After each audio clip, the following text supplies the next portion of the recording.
Hello friends and students. आज हम M 305 में थर्मल पावर प्लांट के अंदर factors of site selection and methods of coal handling के बारे में अध्ययन करेंगे। सबसे पहले है ये factors of site selection. Thermal power plant, जिसको हम हिंदी में बोलते हैं तापीय शक्ति संयंत्र, उसकी साइट सिलेक्शन जो है, यानी कि उसको जो हम लगाते हैं जहाँ पे हमें उसको इंस्टॉल करना है, उसके उस जगह को सेलेक्ट करने की कौन कौन सी बातों का ध्यान रखना चाहिए, ये इसके अंदर मेन पॉइंट है। Factors of site selection of thermal power station, यानी तापीय संयंत्र के लगाने के अंदर हमें जहाँ पर उस एरिया को सेलेक्ट करना है उनमें किन किन बातों का ध्यान रखना चाहिए। सबसे पहला है the selection of site for a power plant depends upon many factors. बहुत से फैक्टर्स पे डिपेंड करता है। पहला है आपका cost of transmission of energy, यानी कि एनर्जी जो आप बिजली बनाएंगे, विद्युत बनाएंगे, उसका आप किस तरह से उसका ट्रांसमिशन करेंगे, यानी कि वो बिजली का उपयोग कहाँ होगा, उसका एंड उपयोगकर्ता कहाँ है, आखिरी बिजली को कहाँ तक पहुँचानी है हमें, हमारे जो शहर है वो कितना दूर है, कहाँ तक पहुँचानी है, तो उसके ऊपर डिपेंड करता है। तो हम उसको आबादी के थोड़ा सा पास लगाना चाहते हैं ताकि हमारे ट्रांसमिशन लॉसेस कम हो। जो विद्युत को ट्रांसमिट करने में जो लॉसेस होते हैं, पावर लॉसेस, वो कम हो, उसके ऊपर डिपेंड करेगा। तो हम ऐसी जगह सेलेक्ट करते हैं कि जहाँ हमें इसको यूज़ करना है। जैसे बहुत सारी इंडस्ट्रीज़ हैं तो उससे 1-2 किलोमीटर दूर लगाते हैं तो वहाँ से पावर इजीली हमें मिल जाए और इंडस्ट्री को पावर मिल जाए। या जो इस्टेब्लिशमेंट है अपना रेजिडेंस हैं लोगों के, शहर है, शहरी सीमा के जस्ट बाहर लगा दें तो शहर से 20-25 किलोमीटर या 30 किलोमीटर दूर लगाते हैं तो वहाँ से आए।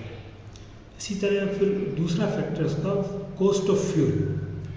कॉस्ट ऑफ फ्यूल हमें लगानी है, उस पर डिपेंड करता है कि हमें पावर प्लांट कहाँ लगाना है। जैसे कि अगर हमने पिछली बार देखा था, जितने भी इंडिया के अंदर तापीय पावर संयंत्र है, तापीय शक्ति संयंत्र है, जिसको थर्मल पावर प्लांट्स बोलते हैं, वो आपने देखा होगा जो सारे हैं वो कोल फील्ड के पास, यानी कोल माइंस या कोल क्वारीज या कोल फील्ड जहाँ पे कोयला निकलता है वहाँ पर हम वो लगा रखे हैं। जितने बड़े हैं ULCC या सुपर थर्मल पावर प्लांट जो अडानी का है, अंबानी का है, ये जो कोल की जो माइंस है उनके आसपास लगा रखा ताकि हमें इजीली कोल वहाँ से मिल जाए और हम उसको यूज़ करें। और कॉस्ट ऑफ फ्यूल का मतलब इसके अंदर ये भी आता है कि किसको कोल बेस कोयला जब आसानी से मिल रहा है तो coal base thermal power plant लगाएंगे।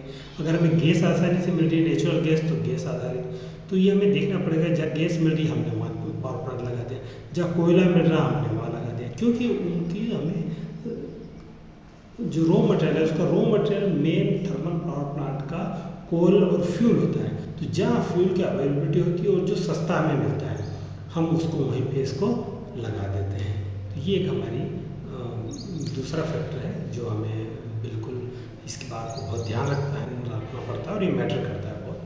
Cost of land and taxes. Cost, जैसे कि कॉस्ट ऑफ लैंड की अगर हम, क्योंकि इसको लगाने के अंदर हमें कई 100 बीघा ज़मीन चाहिए, कई हेक्टेयर ज़मीन चाहिए, तो वो ज़मीन कोई बहुत सस्ती आती है, अरबों रुपए की ज़मीन आती है, तो उसकी जो कॉस्ट ऑफ लैंड है और उसके ऊपर जो लगने वाले टैक्सेस है उसके ऊपर डिपेंड करता है।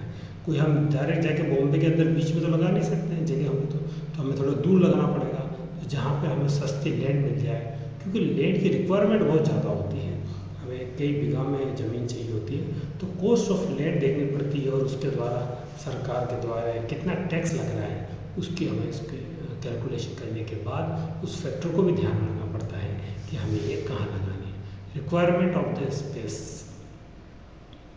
अब स्पेस की कितनी रिक्वायरमेंट रहेगी उस पर डिपेंड करता है कि बड़ा थर्मल पावर प्लांट है, सुपर थर्मल पावर प्लांट है, तो उसके अंदर कम से कम हमें कम से कम 400-500 बीघा ज़मीन चाहिए। तो इतनी ज़मीन की उपलब्धता है भी कि नहीं। अगर छोटा है, मान लो जैसे कि डीजल पावर प्लांट लगाना है या गैस आधारित पावर प्लांट लगाना, तो उसका हमें स्पेस की रिक्वायरमेंट कम चाहिए, तो हम कहीं भी लगा सकते हैं। तो उस चीज़ पर हमें ध्यान रखना पड़ेगा कि अगर हमारे पास अगर कोल थर्मल पावर प्लांट लगाना है जो कोल पर आधारित है तो उसके अंदर स्पेस रिक्वायरमेंट ज़्यादा होती है तो हम उसको थोड़ा दूर लगाते हैं, जबकि अगर हम गैस आधारित और डीजल आधारित लगाते हैं तो उसमें स्पेस की रिक्वायरमेंट कम होती है तो हम उसको एक शहर के पास भी लगा सकते हैं।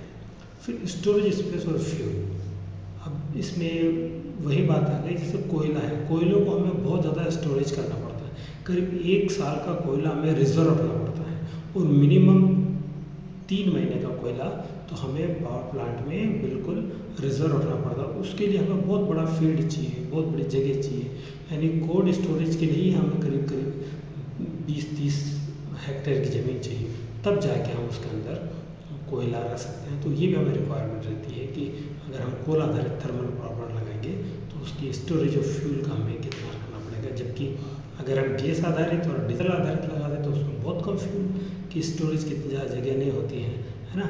गैस के लिए तो हम गैस के बड़े बड़े टैंक बना के लगा देते हैं और डीजल के लिए डीजल टैंक बना देते हैं, उसके अंदर वही 1 महीने का डीजल उसके अंदर रहता है। इस तरह से उसके अंदर हमें स्पेस की रिक्वायरमेंट कम रहती है। फिर आता है आपका 5th पॉइंट है ट्रांसपोर्ट फैसिलिटीज़। ये बहुत ज़्यादा मैटर करता है। अभी मैंने पहले बताया था कि ट्रांसपोर्ट फैसिलिटीज़ अवेलेबल होगी वहाँ पे हम लगाते हैं, जैसे बहुत से समुद्र के किनारे लगा देते हैं ताकि कोल एक जगह से दूसरे से आके समुद्र से कोल का ट्रांसपोर्टेशन कॉस्ट बहुत कम हो जाती है, हमें ट्रांसपोर्टेशन ईजीली अवेलेबल हो जाता है और वहाँ पे हम जो कोयले को ईजीली ट्रांसपोर्ट कर सकते हैं, या जहाँ पर रेल की उपलब्धता हो, ट्रेन के द्वारा कोयला आ जाता हो या फ्यूल आ जाता हो, तब हम वहाँ लगाते हैं ट्रांसपोर्ट फैसिलिटी। या जहाँ गैस उत्पन्न हो रही है और गैस की पाइपलाइन जा रही है, जैसे कि हजीरा बीजापुर वाली जो पाइपलाइन है गैस की, उसके आसपास भी हमने 1-2 पावर प्लांट गैस आधारित लगा रख सकते हैं। तो ट्रांसपोर्ट फैसिलिटी फ्यूल को वहाँ तक हम ट्रांसपोर्ट करने में जो आसानी रहती है, तब हम उसके अंदर वहाँ पर पावर प्लांट लगाते हैं। उसके बाद 6 आता है availability of the coal water, cooling water की अवेलेबिलिटी होनी चाहिए। थर्मल पावर प्लांट के अंदर जो हमारा मेन रॉ मटेरियल होता है, पहला नंबर तो फ्यूल होता है कोयला, दूसरा होता है पानी। पानी की उपलब्धता भी हमें रहनी चाहिए, अगर पानी की उपलब्धता नहीं है तो हम बड़ा पावर प्लांट वहाँ पर नहीं लगा सकते। तो ये बात इसका हमें ध्यान रखना पड़ेगी, एम्पल मात्रा में यानी कि पर्याप्त मात्रा में पानी की उपलब्धता रहे, उसके बिना हमारा फिर वो चल नहीं पाएगा। जैसे कि हमने पिछली बार मैंने बताया कि वाटर सर्किट होता है, इतना कंटिन्यूस पानी उस पावर प्लांट को चाहिए होता है, तो अगर ये उसमें नहीं होता है तो फिर हम ये उसका भी हम ध्यान रखते हैं। फिर आता है आपके 7th के अंदर नेचर ऑफ लोड, लोड का नेचर कैसा है, जैसे कि बेस लोड के लिए चाहिए हमें तो हम थर्मल पावर प्लांट यूज़ करेंगे, अगर हमें पीक लोड के लिए चाहिए तो हम क्या करेंगे, उसको शहर के आसपास के बना देंगे, क्योंकि पीक लोड के लिए एक छोटा पावर प्लांट चाहिए जो हम उसको खाली जब शाम को और सवेरे जब दिन में उसका उपयोग करते हैं, रात में जब रिक्वायरमेंट कम होती है तो हम उसको बंद कर देते हैं। तो ऐसे पावर प्लांट को हम कहीं भी छोटी जगह इंस्टॉल कर सकते हैं। तो नेचर ऑफ लोड, लोड किस नेचर का है, बेस लोड का है या पीक लोड का है, तो हम उसको उस तरह से उसको लगाने में मतलब उसके साइट सिलेक्शन में ये भी एक बड़ा फैक्टर होता है। फिर disposal of ash, power plant में सबसे मेन प्रॉब्लम क्या होती है कि हमारे जब कोयला जल जाता है और उसके बाद जो उसकी जली हुई राख रिजाइडिव होता है, जो राख होती है उसका डिस्पोजल एक बहुत मुश्किल होता है, क्योंकि जो राख होती है कोरोसिव होती है, ये जंग का कारण बनती है, तो इसको बहुत जल्दी हम इजीली डिस्पोज ऑफ करना चाहते हैं। तो ऐसी जगह मेन सिटी में हम इसलिए नहीं लगाते हैं क्योंकि ऐसे पोल्यूशन बहुत होता है, तो हम इसको थोड़ा सा ये ध्यान रखते हैं कि ऐश का ईजीली डिस्पोजल हो जाए, ऐसी जगह हम पावर प्लांट लगाना चाहते हैं। फिर चौथा आता है नेचर ऑफ लोड, जो मैंने अपने ऊपर डिस्कस कर दिया। उसके बाद pollution of noise, pollution and noise, pollution और नॉइज़ उसकी, क्योंकि जब थर्मल पावर प्लांट चलता है तो उसमें आवाज़ बहुत होती है, क्योंकि जो हमें टर्बाइंस वगैरह चलते हैं और तो उससे क्या होती है उसकी केज आवाज़ बहुत ज़्यादा होती है, तो हम इसको बहुत ज़्यादा सिटी के आसपास नहीं लगा सकते, इसको थोड़े रिमोट प्लेस पर लगाते हैं जहाँ पर नॉइज़ के लेवल हमें 85 डेसिबल से ज़्यादा भी हो जाए तो कोई दिक्कत नहीं आए। और पोल्यूशन के अंदर क्योंकि जब एग्जॉस्ट गैसेस चिमनी के द्वारा बाहर निकलती है तो आसपास के काफ़ी एरिया के अंदर पोल्यूशन काज करती है। तो इसीलिए हम सिटी के आसपास इसको नहीं लगा सकते, करीब सिटी से 20-30 किलोमीटर या 40 किलोमीटर दूर लगाते हैं, ताकि पोल्यूशन हो तो वो वहीं पर ख़त्म हो जाए, उसको इजीली डिस्पोज ऑफ कर दें, जबकि आम लोगों तक वो पोल्यूशन नहीं पहुँचे, है ना। तो ये सब फैक्टर्स हैं जो हम उसको ध्यान में रख कर फिर हम पावर प्लांट की साइट का सिलेक्शन करते हैं कि कहाँ पर पावर प्लांट यूज़ में आएगा हमारा, है ना। इसी के बाद फिर हम आगे चलते हैं कि methods of coal handling plant. जैसे कि पिछली बार हमने पढ़ा था कि पावर प्लांट में 3 सर्किट होते हैं, ऐश एंड कोल सर्किट। तो कोल जो एक मेन रॉ मटेरियल है थर्मल पावर प्लांट के लिए, तापी पावर संयंत्र के लिए जो कोयला है वो एक ख़ास कोल हैंडलिंग सिस्टम है, मतलब कोयला है वो सबसे ज़्यादा रॉ मटेरियल इसका भी उपयोग होता है। तो इस कोयले का की हैंडलिंग कैसे की जाए, इसकी हैंडलिंग बहुत इम्पोर्टेंट होती है। कोयला कहाँ से आएगा, किस तरह से उसको रखा जाएगा, कितना यूज़ होगा। तो ये कोल हैंडलिंग लाइन ये अपने आप में एक बहुत बड़ी इसमें समस्या है हमारे थर्मल पावर प्लांट के अंदर। तो कितने मेथड्स होते हैं, किस तरह से होते हैं, तो हम इसके बारे में कोल हैंडलिंग के बारे में पढ़ेंगे। The output plant of the coal handling plant, है ना। The out plant coal handling, 2 तरह के कोल हैंडलिंग मेथड होते हैं, out plant coal handling and cold storage at the plant side and in plant coal handling. 3 step में coal handling की जाती है। एक तो जो जहाँ से कोल मिल रहा है, यानी कि हमारी क्वेरीज हैं, जहाँ कोल माइंस है, कोल माइंस से लेके हमारे फैक्ट्री के बाउंड्री के बाहर तक कोल को लाने को आउट प्लांट कोल हैंडलिंग कहते हैं। जैसे हमारे बाउंड्री के अंदर जब आ जाता है तो फिर हम क्या करते हैं, उसका स्टोरेज करते हैं, तो उसको हम बोलते हैं कोल्ड स्टोरेज पावर प्लांट बोलते हैं ना। कोल्ड स्टोरेज पावर प्लांट के अंदर कोल्ड स्टोरेज पावर प्लांट हम करते हैं। पावर प्लांट में कोल का स्टोरेज करते हैं, जो कि वो मैंने बताया था कि करीब 10-20 हेक्टेयर के अंदर सिर्फ कोयला को हम स्टोरेज करते हैं।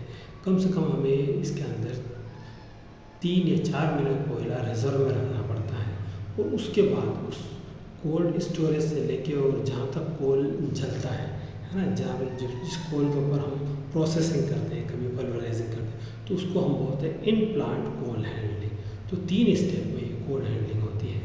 तो पहला है हमारा आउट प्लांट कोल हैंडलिंग, यानी कि हमारी फैक्ट्री तक, जब माइंस कोल माइंस से लेके फैक्ट्री तक किस तरह से ये कोल की हैंडलिंग करते हैं, ट्रांसपोर्टेशन कैसे करते हैं, उसके बारे में। तो पहला कोल का ट्रांसपोर्टेशन कोल से लेके हमारे फैक्ट्री की साइड तक वो बाई सी के द्वारा या रिवर के द्वारा होता है, क्योंकि इसके अंदर सी के अंदर और रिवर के अंदर जो कॉस्ट ऑफ ट्रांसपोर्टेशन है वो बहुत कम आती है ना। उसी तरह से क्योंकि शिप पे जब कोयला आता है तो उसकी पर केजी कॉस्ट, ट्रांसपोर्टेशन की कॉस्ट सबसे कम होती है इसके अंदर। तो हम चाहते हैं कि सी के द्वारा हमारा कोयला है, इसीलिए बहुत से सी के किनारे हम लोग पावर प्लांट लगाए हुए थर्मल पावर प्लांट, ताकि जो कोल माइन से आराम से शिप में, जहाज में कोयला भर के और हम आराम से उसकी साइड तक ला सकते हैं। दूसरा होता है बाई रेल।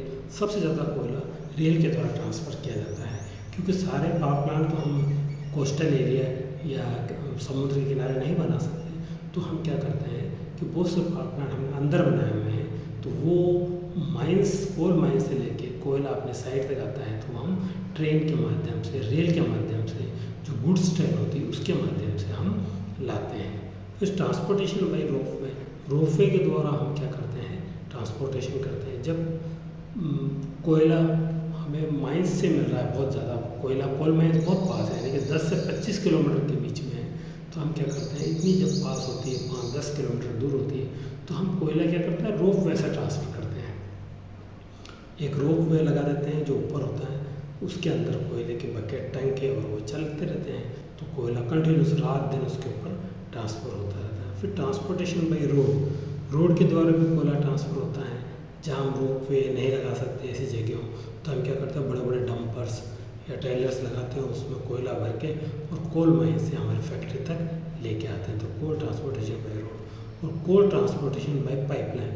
ये बहुत ही कम, इंडिया में तो नहीं है, लेकिन इंडिया के बाहर जो बहुत सी ऐसी जगह हैं जहाँ पर हम क्या करते हैं कि पाइपलाइन के द्वारा भी कोयले को ट्रांसपोर्ट किया जाता है। यानी कि कोयले को पहले बारीक पीस लेते हैं, फिर पल्वराइज करके पाउडर बना लेते हैं, फिर उसको हवा के साथ न्यूमेटिक कन्वेयर के थ्रू पाइप के अंदर भेजते हैं, तो एक जगह से दूसरी जगह कोयला आराम से पहुँच जाता है।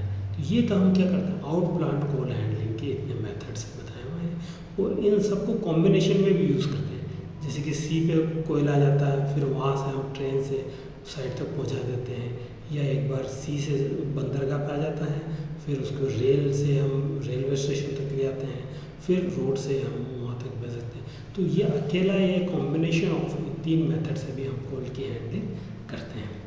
फिर उसके बाद कोल्ड स्टोरेज एट प्लांट में कोल्ड स्टोरेज करते हैं, और उसके बाद लास्ट में इन प्लांट कोल हैंडलिंग करते हैं।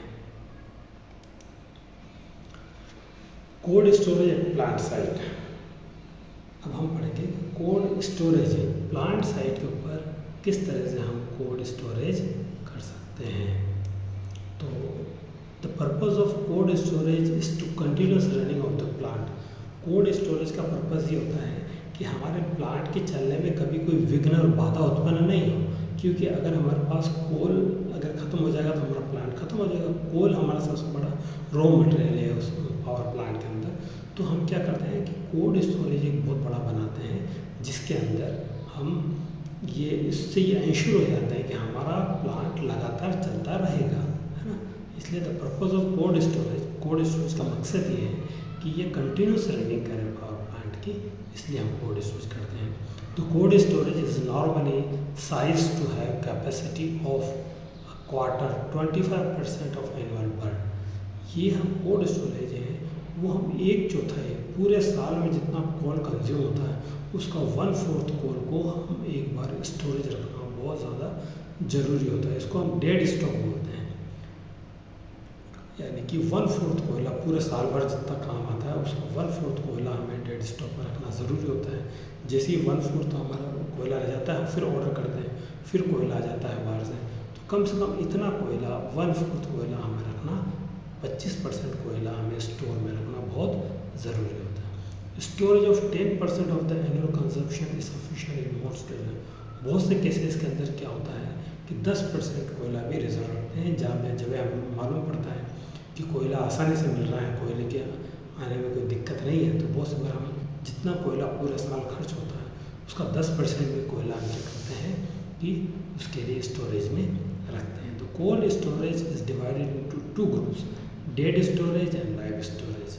डेड स्टोरेज होता है और लाइव स्टोरेज। मैंने कहा डेड स्टोरेज में हमें कम से कम 25% कोयला रखना ज़रूरी होता है पूरे साल भर कंजप्शन का, और लाइव स्टोरेज हम क्या 10% कोयला रखते हैं, ताकि यहाँ से हमारा इन प्लांट कोयला हैंडलिंग होके और कोयला यूज़ आता रहे। वो 10%, इन दोनों को हम अलग अलग जगह रखते हैं, मतलब फील्ड एक ही होता है लेकिन अलग अलग होता है। ये 10 लाइव स्टोरेज होता है, यहाँ से कोयला कंटिन्यूसली हमारी जो फर्नेस है, बॉयलर है, वहाँ तक जाता है।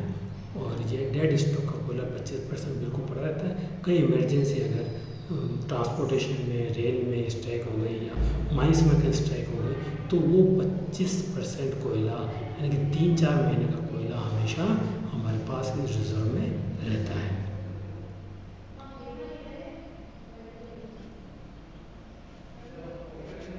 फिर आता कोल्ड स्टोरेज प्लांट साइट, वो हो गया। उसके बाद आता है कि coal handling layout. In plant coal handling layout किस तरह से हम करते हैं उसके बारे में हम अध्ययन करेंगे। तो ये इसमें बताया गया है कि इन प्लांट कोल हैंडलिंग के अंदर आपको ये बताया गया, पूरा फ्लो डायग्राम दिया कि कैसे कोल का इन प्लांट कोल हैंडलिंग किया जाता है। ये फ्लो, ये स्केच बनाया हुआ, पहले हम यहाँ पर डिस्कस करते हैं। कोल डिलीवरी हो गई, यानी कि हमारा आउट प्लांट के अंदर कोल आ गया, कोल फील्ड के अंदर कोल आना रख लिया, फिर उसके अंदर कोल की अपलोडिंग करते हैं, कोयले की अपलोडिंग करके और उसको हम लाइव स्टॉक की तरफ उसको बेचते हैं। फिर कोयले की प्रिपरेशन करते हैं, यानी कोयले के अंदर जो इम्प्योरिटीज़ वगैरह होती है उसको कोयले को वाशिंग भी बोलते हैं, कोयले की वाशिंग करते हैं। तो कोयले के अंदर जो इम्प्योरिटीज़, मिट्टी, कचरा वगैरह होता है वो सब वाशिंग से हट जाता है, कोयल बन जाता है। फिर उसको कोयले के प्रिपरेशन में हम क्या करते हैं, फिर उसका ट्रांसफ़र करते हैं। फिर आउटडोर स्टोरेज होता है, फिर कवर्ड स्टोरेज में आता है, यानी शेड बने होते हैं कवर स्टोरेज में आ जाता है। फिर उसके बाद उसकी इन प्लांट हैंडलिंग करते हैं कोयले की, और फिर उसकी वेग तोलते हैं और उसकी मेज़र करते हैं कि कितना कोयला पर आवर जा रहा है यहाँ से, और फिर फर्नेस में डायरेक्ट उसकी फायरिंग करते हैं, है ना। तो ये पूरा एक फ्लो चार्ट जहाँ बनाया हुआ है उसका, और यह लाइन डायग्राम बनाया हुआ है, तो आपको समझ में आएगा। जैसे कि ये वैगन आया पहले शिप से, जहाज से या ट्रेन के द्वारा, ये ट्रेन का वैगन आया, यहाँ पे खड़ा हो जाता है और वैगन से यहाँ पे अनलोड कर लिया जाता है। तो ये हमारा क्या स्टोरेज हो, फ्यूल स्टोरेज है, स्टोरेज के अंदर ही आ जाता है। फिर उसके बाद ट्रांसफ़र टावर के अंदर चला जाता है। फिर इसकी अपलोडिंग करते हैं, बड़े बड़े होपर से लगे होते हैं, वहाँ से ट्रांसफ़र होकर बेल्ट कन्वेयर से होकर आगे कन्वेयर के अंदर चला जाता है इस तरह से। फिर उसके बाद ये क्रशर में जाता है, यानी कोयला आता है, उसको सीधा ऐसे नहीं जलाते, उसको हम पहले क्रशर के अंदर छोटे छोटे टुकड़े कर लेते हैं, यानी कि जो क्रशर या रोटरी क्रशर, जो भी क्रशर होते हैं, उससे हम उसके छोटे छोटे टुकड़े बना लेते हैं, छोटे छोटे पीस में कन्वर्ट कर देते हैं। फिर ऑटोमेटिक वेइंग मशीन में डाल के कन्वेयर में डाल के कन्वेयर के थ्रू फिर ये ट्रांसफ़र टावर के अंदर चला जाता है, और वहाँ से डिफरेंट ऊपर बॉयलर्स के होपर्स में भर जाता है। फिर उसके बाद फर्नेस के अंदर ये जल जाता है। तो ये हमारा in plant coal handling system का आपको लाइन डायग्राम बताया गया है।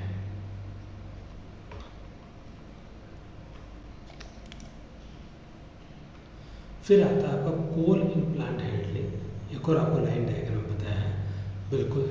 जैसे अब इसके अंदर कौन कौन से इक्विपमेंट्स काम आते हैं, रादर इसको हम ये देंगे कि कोल हैंडलिंग के अंदर काम आने वाले इक्विपमेंट्स कौन कौन से हैं। तो जैसे कि कार शेकर्स होते हैं, अपलोडिंग इक्विपमेंट्स, जिसका बोला आपके सिलेबस में लिखा होगा अपलोडिंग इक्विपमेंट्स कौन से हैं, तो कार शेकर्स होते हैं, रोटरी कार डंपर्स होते हैं, अनलोडिंग टावर्स बनाते हैं, ब्रिजेस होते हैं, सेल्फ अनलोडिंग बोट्स होती है, लिफ्ट ट्रक्स एंड कैन्स होते हैं, बकेट एलिवेटर्स होते हैं, क्रेन्स होती हैं। फिर प्रिपरेशन, कोल को प्रिपेयर करते हैं तो उसके कौन से इक्विपमेंट्स होते हैं, क्रशर्स होते हैं, जो क्रशर होते हैं या रोटरी क्रशर होते हैं, साइज़र जो छोटी साइज़ में उसको तोड़ के छोटे टुकड़े बनाते हैं साइज़र, या ड्रायर्स होते हैं, उसको सुखाते हैं, बहुत सी बार गीला आता है। तो ये तमाम चीज़ें होती हैं। फिर उसके बाद ट्रांसपोर्ट इक्विपमेंट, कोयले को एक जगह से दूसरे के ले जाने के अंदर जो ट्रांसपोर्ट इक्विपमेंट काम आते हैं वो बेल्ट कन्वेयर होता है ना। अभी अब आगे अपन इनके फिगर्स वगैरह देखेंगे। स्क्रू कन्वेयर होता है, बकेट एलिवेटर होता है, स्कीप होइस्ट, फ्लाइट कन्वेयर, ये होते हैं। फिर उसके बाद स्टोरेज इक्विपमेंट, उसको स्टोर कैसे करते हैं अपन, तो फिर आता बुलडोजर्स होते हैं, स्क्रैपर्स होते हैं, ये क्रेन्स और कन्वेयर सिस्टम होता है। फिर कवर्ड स्टोरेज में उसको बिन्स, बकेट्स या बड़े बड़े साइलों में भर लेते हैं, तो उसको हम कवर्ड करते हैं। फिर उसकी वेइंग डिवाइसेस को नापने के लिए एक स्केल होता है, जैसे अपने ट्रक वगैरह नापने के लिए कांटे होते हैं, उससे सामान नापने के लिए उसके अंदर एक डिवाइसेस लग देते हैं, मालूम पड़ेगा कि पर आवर कितना कोयला यहाँ से जा रहा है, यूज़ हो रहा है। तो ये सारी डिवाइसेस अपन इसके अंदर देख सकते हैं। उसके बाद ये आता है कोल प्रिपरेशन यूनिट, कि कोल को जलाने से पहले कोल को तैयार किया जाता है। कोल को डायरेक्ट फैक्ट्री जो माइन से आता है उसको डायरेक्ट फैक्ट्री को हम उसको यूज़ नहीं करते हैं। तो हम क्या करते हैं, पहले जैसे कि अनक्रश्ड कोयला होता है, बड़ा बड़ा कोयला बड़े बड़े पीसेज में आता है, उसको यहाँ पर कोल क्रशर से एकदम काट देते हैं, बिल्कुल बारीक पाउडर बना देते हैं। यहाँ से छोटे टुकड़ों में कन्वर्ट होने के बाद ये वाइब्रेटिंग स्क्रू है, साइज़र है, इसको हम साइज़र बोलते हैं। तो ये छलनी की तरह काम करती है, सेपरेटर है। तो बड़े बड़े कोयले बाहर निकल जाते हैं, वो जो छोटे कोयले होते हैं वो बिल्कुल बारीक जो साइज़ चाहिए वो इसके बेल्ट कन्वेयर के ऊपर आ जाता है। ये कन्वेयर हमेशा ही ऐसे घूमता रहता है जैसे एरो लगा हुआ है। तो जैसे ही इसके ऊपर नीचे गिरते हैं छलनी से ये, तो ये एकदम यहाँ से शेप होकर और यहाँ आ जाता है। फिर ये क्लोज स्टोरेज हो जाता है इसका, कोयला यहाँ से गिर जाता है क्लोज, फिर वापस से बेल्ट कन्वेयर के ऊपर जाता है। फिर बेल्ट कन्वेयर से ये यहाँ पर बकेट एलिवेटर से जाके और ऊपर की तरफ जाके और फिर यहाँ पे फर्नेस के अंदर या साइलों में इसको भर लेते हैं। फिर फर्नेस के अंदर इसको जलाने के काम आता है। तो ये एक पूरा लाइन डायग्राम है जो आपको बताया गया है। अब इसमें काम आने वाले जो बकेट एलिवेटर्स हैं वो किस तरह के होते हैं वो आप देख लो। ये कोयले, जब कोयले को नीचे से ऊपर ले जाना हो, जब हम बेल्ट कन्वेयर भी वहाँ पे काम नहीं आता हो, तब हम क्या करते हैं, ये बकेट एलिवर्स यूज़ करते हैं। बकेट मतलब एक बकेट की तरह होता है जिसके अंदर कोयला तो ये 10 या 20-30 फीट ऊपर उठाने के लिए ये यहाँ होते हैं। दो तरफ सेंट्रीफ्यूगल होता है और कंटिन्यूस टाइप होते हैं। तो ये सेंट्रीफ्यूगल है, यहाँ से कोयला इसके अंदर जाता है, ये ऊपर चलता है यहाँ पर आके और फिर यहाँ पर कोयला लगता है। तो यहाँ से यहाँ तक कोयला पहुँचाने के अंदर यानी कि 30-40 फीट कोयला हम आराम से इसके द्वारा ट्रांसफ़र कर देते हैं। इसको बकेट एलिवेटर्स बोलते हैं। ये दोनों अलग अलग तरह का शेप आपको दिया हुआ है। फिर जो बेल्ट कन्वेयर आपने देखा था पिछली बार, वो जो बेल्ट कन्वेयर देखा था ये वाला, ये जो बेल्ट कन्वेयर लगा हुआ है, तो इसका हमने क्रॉस सेक्शन बताया हुआ है, वो इस तरह का होता है। इसमें रोलर लगे रहते हैं, सपोर्ट, ये बेल्ट है जो चलता रहता है, उसके ऊपर कोयला पड़ा है। तो कोयला पड़ा तो एक पट्टे की तरह से इसके ऊपर चलता रहता है, आगे इसके तरह से जाता रहता है। तो ये कोयला कहलाता है। कोयला बेल्ट कन्वेयर के थ्रू इसके अंदर चल रहा है। फिर आता है कोल सप्लाई के लिए कोल डिस्चार्ज, ये स्क्रू कन्वेयर बोलते हैं। ये अंदर स्क्रू है, चलता रहता है, इधर से कोयला जाता है और वो इस तरफ ट्रांसफ़र करके निकल जाता है। तो यहाँ से यहाँ तक इसको हॉरिजॉन्टली एक्चुअली हमें अगर कोयला ले जाना हो तो हम ये स्क्रू कन्वेयर के द्वारा ले जाते हैं। ये 3-4 चीज़ें आपको बताइए जो कोल हैंडलिंग में काम आने वाली मशीन होती है। फिर coal handling at the unloading station. अब आपको ये थोड़ा फोटोग्राफ्स बता रहा हूँ मैं। अभी तक मैंने स्केच बताया था कोल हैंडलिंग के। अब किस तरह से वास्तविक प्लांट के अंदर होता है, जैसे आपको मैंने बताया था कि पहले इधर कोई रेल के द्वारा कोयला आया इतना और यहाँ पे यार्ड में डंप कर दिया, ये रेल मशीन लगी हुई। फिर यहाँ से ये कोयला पूरा पड़ा हुआ है, इतना कोयला है, हज़ारों टन कोयला पड़ा हुआ। अब यहाँ से एक मशीन लगी हुई है, ये इसको धीरे धीरे यहाँ से उठा के और ऊपर ये 2 मशीन है, ये भी मशीन लगी हुई, ये भी मशीन लगी हुई। ये येलो कलर की मशीन है, यहाँ से उठा के ऊपर यहाँ अपलोडिंग स्टेशन है यहाँ पे, उसके ऊपर ये डाल देती है। फिर वो जाके आगे ये जस्ट हमारे जो प्लांट के अंदर आउट स्टेशन से कोयला आके यहाँ इकट्ठा होता है और यहाँ से फिर हम कोयला आगे जो पावर प्लांट है उसको भेजते हैं। तो ये फिर उसके बाद दूसरा आता है ये कोल हैंडलिंग, ये कोयला सारा पड़ा है, यहाँ से उठ के फिर आगे की तरफ ये बेल्ट कन्वर्ट्स होकर आगे तक जा रहा है।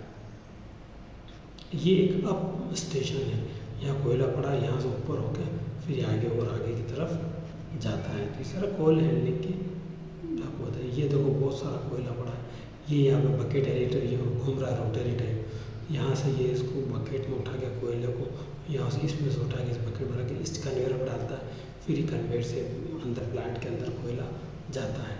ये आपके बिल्कुल बेल्ट कन्वेयर है जिसके ऊपर ये कोयला सड़क रहा है या कोयला जा रहा है। इस तरह से आप देख सकते हैं। फिर आपको ये बड़ा बड़ा कोल हैंडलिंग ओपन यार्ड के अंदर इसके देखो साइड में कोयले की हिप्स पड़ी है, ये सारा कोयला पड़ा है और इन बेल्ट के ऊपर यहाँ से कोयला चलता रहता है, आगे फैक्ट्री के अंदर जाता रहता है। तो इस तरह से कोयल की हैंडलिंग इन प्लांट की जाती है। ये शेड के अंदर ये गीला होने से बचा तो पूरा शेड बना हुआ ऊपर, तो ये इस तरह से कोयले को ये बेल्ट कन्वेयर जो मैंने बोला था, बेल्ट के ऊपर कोयला इस तरह से चलता रहता है यहाँ से और ये आगे की तरफ ट्रांसफर होता है। तो ये सारा कुछ कोल हैंडलिंग के बारे में हमने पढ़ा और ये लेक्चर ये ख़त्म होता है। नेक्स्ट टाइम पे हम आपको ऐश हैंडलिंग सिस्टम के बारे में बताएंगे। अगर आपको कुछ चीज़ समझ में नहीं आई हो तो आप मेरे से पूछ सकते हैं, मेरा मोबाइल नंबर वगैरह आपको दिया हुआ है और अब हम इसको यहीं स्टॉप करते हैं कोल हैंडलिंग प्लांट के लेक्चर को। Thank you very much.